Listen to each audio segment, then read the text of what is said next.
大家闻千万字，逐工要甲大家做伙来捌一日。昨新闻报道，日本新干线2台工程车相撞发生意外，另外许多真侪人去日本旅游行搭，可能拢会体验坐新干线。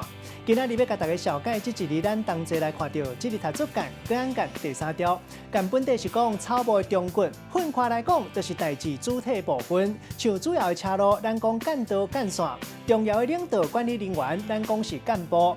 另外，咱新闻有时阵嘛讲到干事、李干事，带大家做伙来小解这2个词。头一个算是较古早词，读做干办，这个意思就是处理办代志，像咱来讲干办什么头路。第2个词读做干线，这个意思就是主线，某人讲是干道，颠倒变的词就是支线。其实干线、支线这2个词，在1932年台积大书店就有收啊。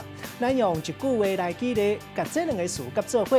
譬如讲，这团旅行团会带咱到日本东京，刷来坐新干线到北海道。有啥物款的代志需要帮忙，旅行社的人拢会替咱干办甲好势好势，大家免烦恼。今仔日小解这一日合作干，提供给观众朋友来参考。